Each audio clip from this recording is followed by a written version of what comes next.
മരുമകൾ last part. ഇത്തിരി നേരം ഇരുവരും മൗനമായി തുടർന്നു. അത്ര സുഖകരമല്ലാത്ത ആ മൗനത്തെ ഭേദിച്ചുകൊണ്ട് ഹരിനന്ദൻ പറഞ്ഞു തുടങ്ങി.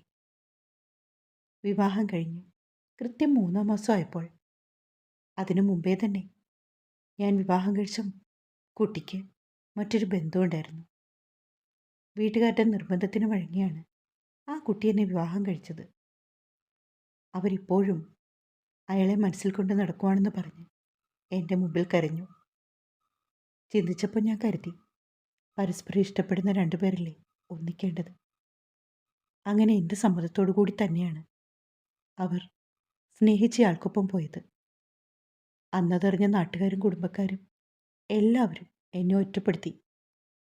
സ്വന്തം ഭാര്യയെ കാമുകന് ഞാൻ വിറ്റുവരെയെന്ന് പറഞ്ഞവരുണ്ട്. ഞാനതിനൊന്നും ചെവി കൊടുക്കാൻ നിന്നിട്ടില്ല. എൻ്റെ ജീവിതം എന്ന് പറയുന്നത് ഇന്നോ നാളെയോ തീരുന്നൊന്നല്ല. ഒരുപാട് വർഷങ്ങൾ നമ്മുടെ മുമ്പിൽ ഇങ്ങനെ കിടപ്പുണ്ട്. ഒരുപാട് വർഷക്കാലം നമ്മൾ ജീവിക്കേണ്ട ആള് മനസ്സുകൊണ്ട് നമ്മളെ ഇഷ്ടപ്പെടുന്നുണ്ടോയെന്ന് കൂടി നമ്മൾ ചിന്തിക്കണ്ടേ? ചിന്തിച്ചപ്പോൾ എനിക്ക് തോന്നി, അവർ ഇഷ്ടപ്പെട്ട രണ്ടുപേർ തമ്മിൽ ജീവിക്കുന്നത് തന്നെയാണ് നല്ലതെന്ന്. നന്ദൻ പറയുന്ന ഓരോ വാക്കുകളും അതീവ ശ്രദ്ധയോടെ കേട്ടു നിൽക്കുവാണ് മീനാക്ഷി. ആ വിവാഹബന്ധം ഞാൻ വേർപ്പെടുത്തി കഴിഞ്ഞിട്ട് ഇപ്പോൾ 4 വർഷത്തോളം ആവുന്നു. ഒരുപാട് നാളുകളായി വീട്ടുകാർ നിർബന്ധിക്കുന്നുണ്ട് വീണ്ടും ഒരു വിവാഹം കഴിക്കണമെന്ന്. സത്യം പറഞ്ഞാൽ ഒരു കൂട്ട് വേണമെന്ന് ഇതുവരെ തോന്നിയിട്ടില്ല. പക്ഷെ മീനാക്ഷി ടീച്ചറെ കണ്ടപ്പോൾ എനിക്കതൊക്കെയൊന്ന് മാറ്റി ചിന്തിക്കണമെന്ന് തോന്നി. അയാൾ കാര്യത്തിലേക്ക് കടന്നെന്ന് കണ്ടതും മീനാക്ഷി ഉള്ളിലെ സമ്മർദ്ദം മറയ്ക്കാൻ കൈകൾ ചുരുട്ടിപ്പിടിച്ച് കണ്ണുകൾ ഇറുക്കി അടച്ചിരുന്നു. ഞാൻ പറഞ്ഞു വരുന്നത് എന്താണെന്ന് ടീച്ചർക്ക് മനസ്സിലാവുന്നുണ്ടോ? മീനാക്ഷി കണ്ണു തുറന്ന് അയാളെ നോക്കി, എന്നിട്ടൊന്ന് തലകുലുക്കി. എനിക്ക് ടീച്ചറോട് ഇഷ്ടമുണ്ട്. എനിക്കറിയാം ടീച്ചറും ഒരു വിവാഹബന്ധം വേർപിരിഞ്ഞ് നിൽക്കുവാണെന്ന്. അതെല്ലാം അറിഞ്ഞുകൊണ്ട് തന്നെയാണ് ഞാൻ ചോദിക്കുന്നത്. ടീച്ചർക്ക് ഇനിയുള്ള എൻ്റെ ജീവിതത്തിൽ എനിക്കൊരു കൂട്ടാകാൻ കഴിയുമോ? ഹരി പെട്ടെന്ന് അങ്ങനെ ചോദിച്ചതും മീനാക്ഷിയുടെ ഉള്ളിൽ ഒരു വെപ്രാളം.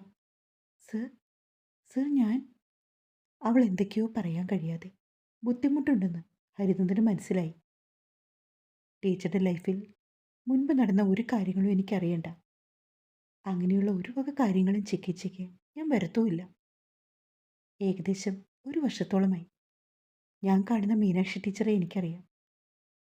ടീച്ചറുടെ ലൈഫിൽ അങ്ങനെ ഒരു സംഭവം നടന്നിട്ടുണ്ടെങ്കിൽ പോലും അതൊരിക്കലും ടീച്ചറുടെ ഭാഗത്തു നിന്നുള്ള ഒരു തെറ്റുകൊണ്ടാവില്ലെന്ന് എനിക്ക് പൂർണ്ണ ബോധ്യമുണ്ട്. അതുകൊണ്ടാണ് ഞാൻ ചോദിക്കുന്നത്, ഇനിയുള്ള ലൈഫിൽ എനിക്കൊരു കൂട്ടായിട്ട്, എനിക്കൊരു നല്ല പാതിയാവാൻ ടീച്ചർക്ക് താല്പര്യമുണ്ടോ? പെട്ടെന്നൊരു മറുപടി പറയാൻ കഴിയാതെ മീനാക്ഷി നിന്ന് വിഷമിക്കുന്നത് കണ്ടതും ഹരിനന്ദൻ പറഞ്ഞു തുടങ്ങി. എടുത്തു ചാടി ഒരു തീരുമാനം എടുക്കണ്ട. അല്ലെങ്കിൽ തന്നെ അങ്ങനൊരു കാര്യമല്ലല്ലോ ഇത്.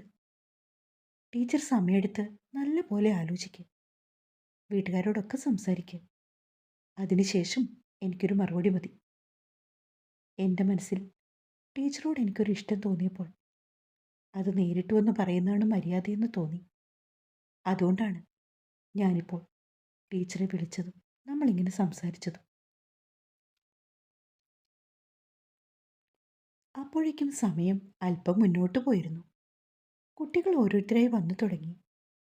ടീച്ചർ സ്റ്റാഫ് റൂമിലേക്ക് പോയിക്കോളൂ. ഇതാലോചിച്ചിട്ട് പിന്നീട് ഒരു മറുപടി തന്നാൽ മതി. ഹരിയെ നോക്കി ഒന്ന് തലകുലുക്കിക്കൊണ്ട് മീനാക്ഷി നേരെ സ്റ്റാഫ് റൂമിലേക്ക് പോയി. അന്നേ ദിവസം മീനാക്ഷിയും ഹരിനന്ദനും തമ്മിൽ യാതൊരുവിധ സംഭാഷണവും പിന്നീട് ഉണ്ടായിട്ടില്ല. അന്ന് വൈകുന്നേരം ഹോസ്റ്റലിൽ ചെന്നിരുന്ന് മീനാക്ഷി ഒരുപാട് സമയം ഹരിയെക്കുറിച്ച് ആലോചിച്ചു. പെട്ടെന്ന് ഒരു ഉത്തരം കണ്ടെത്താനാവാതെ അവൾ കുഴിഞ്ഞു. മീനാക്ഷി നേരെ ഫോണെടുത്ത് മാധവിനെ വിളിച്ചു. ഹലോ മീനു, നീ എവിടെയാ? ഹോസ്റ്റലിലാണോ? അതെ ഏട്ടാ, ഞാൻ ഹോസ്റ്റലിലാ. ഞാൻ വിളിച്ചത് ഒരു കാര്യം ഏട്ടനോട് സംസാരിക്കാനാ. എന്തിനാ മോളെ? നമ്മൾ തമ്മിലൊരു മുഖവുരയുടെ ആവശ്യമില്ലല്ലോ. നീ കാര്യം പറയും. കോളേജിലെ ഹരിനന്ദനെക്കുറിച്ചും ഇന്ന് അയാൾ അവളോട് സൂചിപ്പിച്ച കാര്യത്തെപ്പറ്റിയുമൊക്കെ മീനാക്ഷി മാധവനോട് പറഞ്ഞു. നിന്റെ അഭിപ്രായം എന്താണ്? വിവാഹബന്ധം ഏർപ്പെട്ടെന്ന് കരുതി നമുക്ക് മുന്നോട്ടൊരു ജീവിതമുണ്ട്. നീ വീണ്ടും ഒറ്റത്തടിയെ തന്നെ ജീവിക്കണമെന്ന് ഞാൻ ഒരിക്കലും പറയില്ല. നമുക്ക് പറ്റിയ ഒരാളെ കണ്ട് ഉറപ്പായും നീയുമൊത്തുള്ള വിവാഹം കഴിച്ച് അയാളോടൊപ്പം സന്തോഷപൂർവ്വം ജീവിക്കണം. ഏട്ടാ, പറഞ്ഞോ മീനു, നിനക്ക് ഹരിനന്ദനെ ഇഷ്ടമാണോ? അതെനിക്കറിയില്ല. പെട്ടെന്ന് മീനു അങ്ങനെ പറഞ്ഞതും മറുഭാഗത്ത് മാധവ് ചിരിച്ചു. ആ ശബ്ദം കൃത്യമായി മീനുവിൻ്റെ കാതിൽ പതിയുകയും ചെയ്തു. അപ്പോൾ ചെറിയൊരിഷ്ടമുണ്ട്. എന്താ, ശരിയല്ലേ? മാധവ് അത് ചോദിച്ചതും മീനാക്ഷി നിന്നു വിക്കി. അതേട്ടാ, എന്തായാലും പറഞ്ഞോളൂ. ഞാൻ സംസാരിക്കണോ ഹരിയോട്? ഇപ്പോൾ വേണ്ട. പിന്നെ? മീനാക്ഷി വീണ്ടും മൗനമായി. എനിക്ക് ഹരിസാറിനോട് ചെറിയൊരു ഇഷ്ടമുണ്ട് ഏട്ടാ. പക്ഷെ എനിക്ക് പേടിയാവാണ്. എന്താണെന്ന് ചോദിച്ചാൽ എനിക്ക് തന്നെ അറിയില്ല. നീ ഒന്നുകൊണ്ടും പേടിക്കണ്ട. എല്ലാ ആൾക്കാരും ഒരിക്കലും ശ്രീജിത്തിനെ പോലെയോ അവൻ്റെ വീട്ടുകാരെ പോലെയോ അല്ല. നല്ല മനുഷ്യർ ഈ ഭൂമിയിലുണ്ട് മോളെ. മോൾ ഇത്രയും നാൾ കണ്ടതല്ലേ ഹരിയെ? മോൾക്ക് അയാളുടെ സ്വഭാവത്തെപ്പറ്റി ഏകദേശം ധാരണ ഉണ്ടാവുമല്ലോ. മോൾക്ക് ഇഷ്ടമാണെങ്കിൽ മാത്രം ഏട്ടൻ അയാളോട് സംസാരിക്കാം. എനിക്ക് സാറൊരു നല്ല ആളാണെന്നാ തോന്നിയത്. ജീവിതത്തിൽ തനിച്ചാകണമെന്ന് എനിക്ക് താല്പര്യമൊന്നും ഇല്ലേട്ടാ. ജീവിതത്തിൽ എന്നും നല്ലൊരു കൂട്ട് വേണം. നല്ല സന്തോഷം നിറഞ്ഞ ഒരു കുടുംബജീവിതം വേണമെന്ന് ഞാനും ഇപ്പോൾ ആഗ്രഹിക്കുന്നുണ്ട്. ഒന്ന് സമാധാനമായി മിണ്ടാനോ പറയാനോ ആരുമില്ലാതെ ഈ ഹോസ്റ്റൽ മുറിയിൽ ഒറ്റയ്ക്കുള്ള ജീവിതം എനിക്ക് മടുത്തു. മറുപുറം മാധവൻ്റെ മുഖത്തൊരു പുഞ്ചിരി വിടർന്നു. ശ്രീജിത്തിനെയും വീട്ടുകാരെ ഉപേക്ഷിച്ച് മീനാക്ഷി ഇറങ്ങി വന്നത് എന്തുകൊണ്ടും ഒരു നല്ല തീരുമാനം തന്നെയായിരുന്നു എന്ന് മാധവ് കണക്ക് കൂട്ടി. പക്ഷെ പിന്നീടുള്ള ജീവിതത്തിൽ മീനാക്ഷി ഒറ്റയ്ക്കായി പോവോ എന്നൊരു ഭയമുണ്ടായിരുന്നു മാധവിന്. എന്നാൽ ഇപ്പോൾ ആ ചിന്തകൾക്കാണ് തിരശീല വീണിരിക്കുന്നത്. മാധവിന് മീനാക്ഷി ആദ്യം ഫോൺ വിളിച്ചപ്പോൾ തന്നെ മനസ്സിലായി മീനാക്ഷിക്ക് ഹരിനന്ദനോട് ഒരിഷ്ടമുണ്ടെന്ന്. കാര്യം മീനാക്ഷിക്ക് ഇഷ്ടമല്ലെങ്കിൽ ഒരിക്കൽ പോലും മീനാക്ഷി മാധവനോട് ഇങ്ങനൊരു കാര്യത്തെപ്പറ്റി സംസാരിക്കില്ല. നേരിട്ട് ഇഷ്ടമല്ലെന്ന് പറഞ്ഞ് അയാളെ ഒഴിവാക്കി വിടുകയും ഉണ്ടായിരുന്നുള്ളൂ. മനസ്സിൽ ഹരിനന്ദനോട് അങ്ങനെ ഒരു ഇഷ്ടമുണ്ടെങ്കിൽ തീർച്ചയായും അത് അയാളോട് പറയണം. അതിനിടയിൽ തന്നെ മീനാക്ഷി ഹരിയുടെ ജീവിതത്തിൽ നടന്ന കാര്യങ്ങളെക്കുറിച്ചൊക്കെ മാധവന് ഏകദേശം സൂചന നൽകി. ചേട്ടാ, അച്ഛനും അമ്മയും ഈ വിവാഹത്തിന് സമ്മതിക്കുമോ? അതെന്താണ് ഇത്ര സംശയം? 100% ഉറപ്പല്ലേ അവർ രണ്ടാളും സമ്മതിക്കില്ല. അവരുടെ കാഴ്ചപ്പാടും ചിന്താഗതിയും അതിനെക്കുറിച്ചൊക്കെ നിനക്കും ഏകദേശ ധാരണയുണ്ടല്ലോ. അവരുടെ വാക്കുകൾ കേട്ടോണ്ടിരുന്നാൽ ഇല്ലാതായി പോകുന്നത് നിന്റെ ജീവിതമാണ്. അതുകൊണ്ട് ഈ ജീവിതത്തിൽ നീയാണ് സ്വയം ഒരു സ്ട്രോങ് ഡിസിഷൻ എടുക്കേണ്ടത്. മാധവൻ്റെ വാക്കുകൾ മീനാക്ഷിക്ക് നൽകിയ ആത്മവിശ്വാസം ചെറുതൊന്നുമല്ലായിരുന്നു. ഹരിക്ക് സ്വന്തമായി ഒരമ്മ മാത്രമേ ഉള്ളൂ. ചെറുപ്പത്തിൽ തന്നെ അയാളുടെ അച്ഛൻ മരിച്ചു.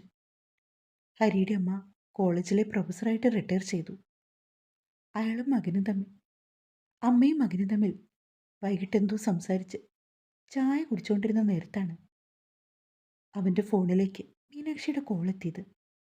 നന്ദൻ ഫോണെടുത്ത് ചെവിയോട് ചേർത്തു. സർ, ഞാൻ മീനാക്ഷിയാണ്. മനസ്സിലായി, പറയൂ മീനാക്ഷി. അത് സാർ, ഇന്നൊരു കാര്യത്തെപ്പറ്റി പറഞ്ഞിരുന്നില്ലേ? പൂവല്ലോ. അത് എനിക്ക് സമ്മതമാണ്. സാറുമായുള്ള വിവാഹത്തിന്. അതിനു മുമ്പ് എനിക്ക് സാറിനോട് കുറച്ചധികം കാര്യങ്ങൾ ഒന്ന് സംസാരിക്കാനുണ്ട്. പറ്റുമെങ്കിൽ നാളെ കോളേജ് കഴിഞ്ഞിട്ട് ഒന്ന് സംസാരിച്ചാലോ? അമ്മയെ കൂടെ കൂട്ടുവാണെങ്കിൽ നല്ലതായിരുന്നു.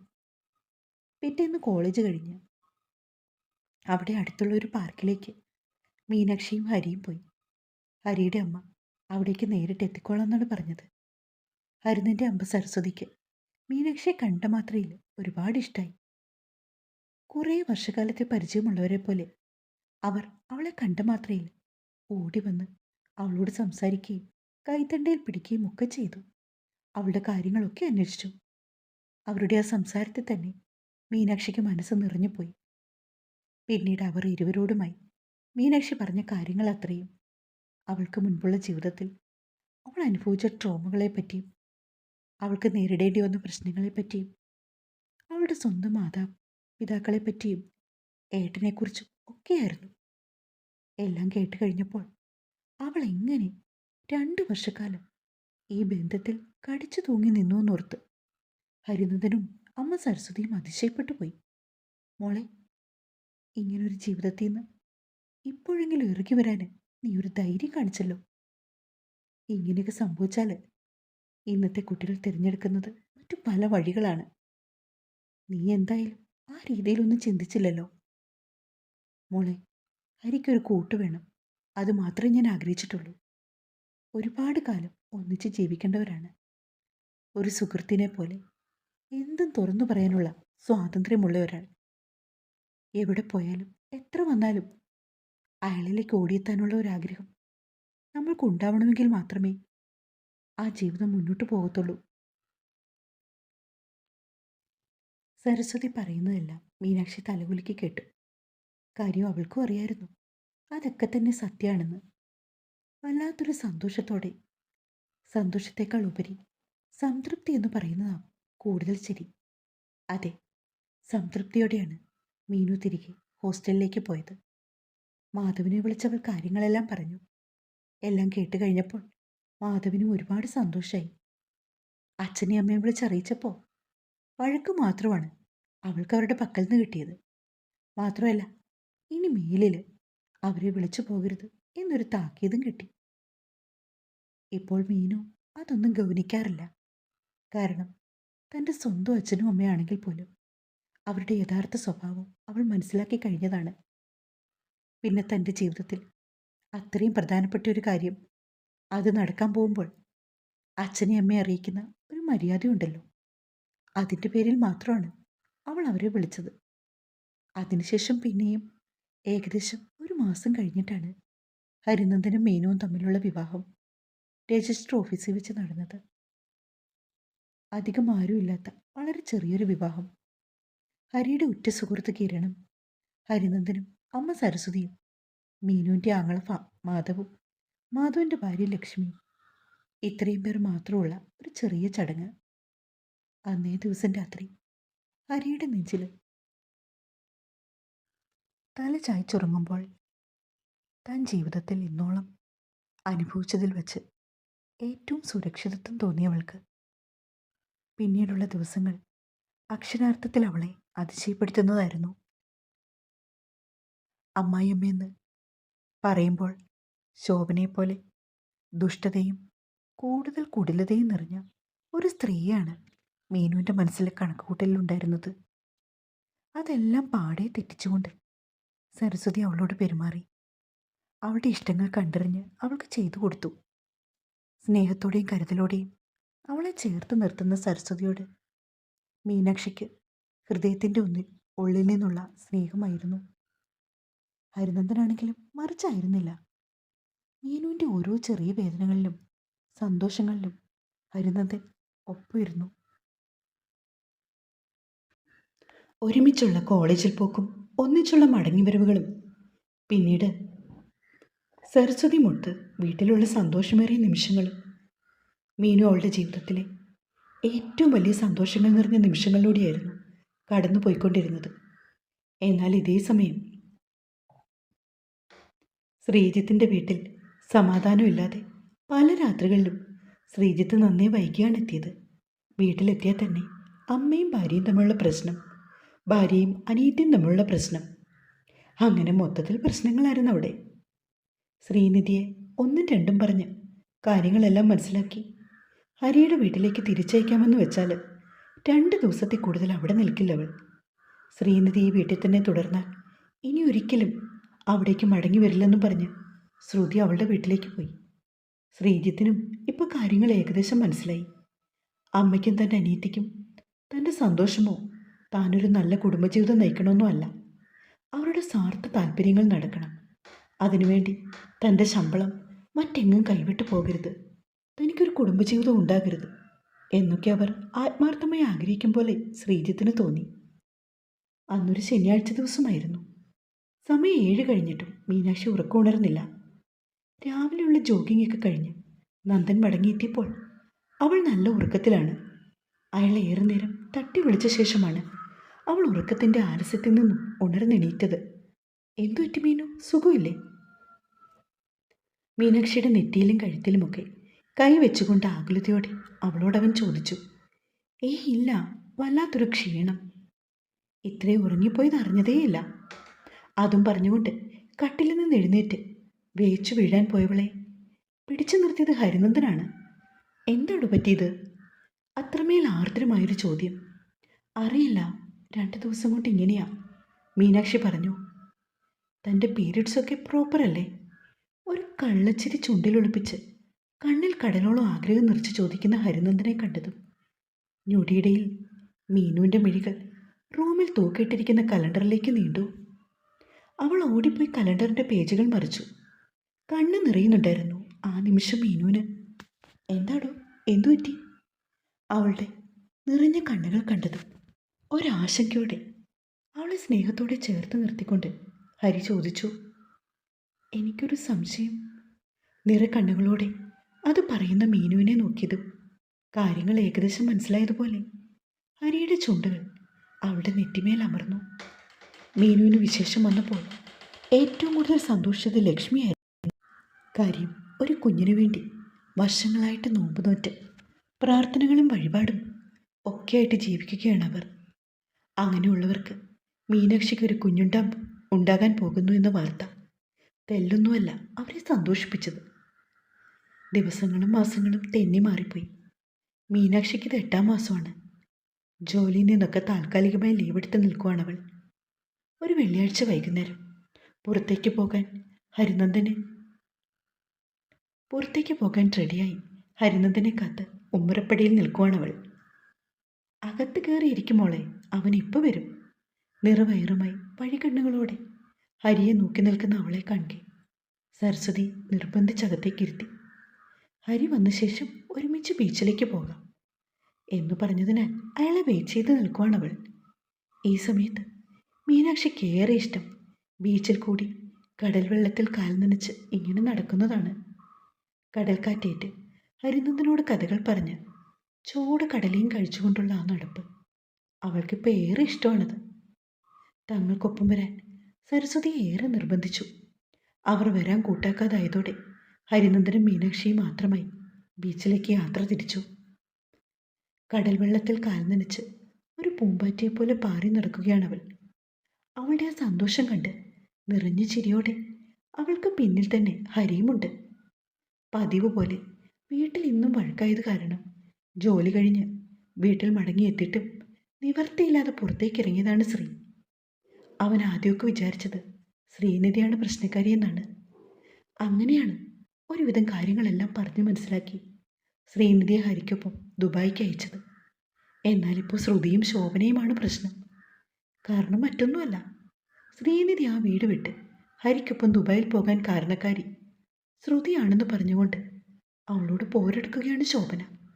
ശ്രുതിയാണെങ്കിലോ ഒരു കടുക് മണിക്ക് പോലും വിട്ടുകൊടുക്കില്ല. പ്രശ്നം മുറുകുമ്പോൾ ശ്രീജിത്തിന് ഒരു കുഞ്ഞിനെ പോലും കൊടുക്കാൻ കഴിയില്ലാത്തവളാണെന്ന് ശ്രുതിയെ പറഞ്ഞ് കളിയാക്കും ശോഭന. അവരുടെ ആ പറച്ചിലിൽ ശ്രുതി ഒന്നടങ്ങും. വീട്ടിൽ സമാധാനമില്ലാതെ പുറത്തേക്കിറങ്ങിയതാണ് ശ്രീജിത്ത്. ആഞ്ഞടിക്കുന്ന കടൽ കണ്ടപ്പോൾ അല്പം ശാന്തമാകുമെന്ന് കരുതിയാണ് അവൻ കൃത്യമായി കടൽ തീരത്തേക്ക് വന്നത്. മീനു, പതിയെ നടക്ക്. ഹരിനന്ദൻ്റെ ശബ്ദം കേട്ടുകൊണ്ടാണ് ശ്രീജിത്തിൻ്റെ കണ്ണുകൾ അവിടേക്ക് പാഞ്ഞത്.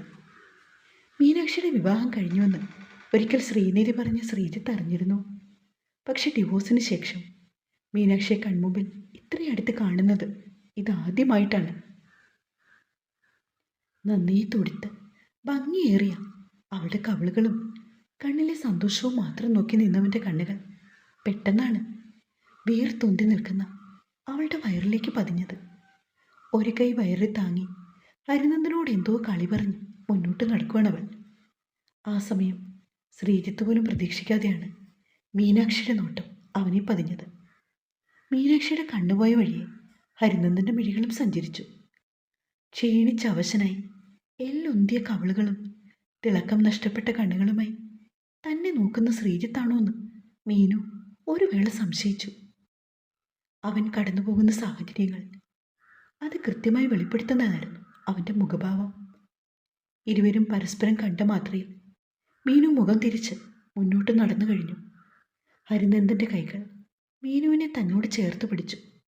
ശ്രീജിത്ത് ആ കാഴ്ചയിലേക്ക് കണ്ണയച്ച് അതേ നിൽപ്പ് നിന്നു. നഷ്ടപ്പെട്ടതിൻ്റെ മൂല്യം ആ നിമിഷം അവന് മനസ്സിലായി തുടങ്ങിയിരുന്നു.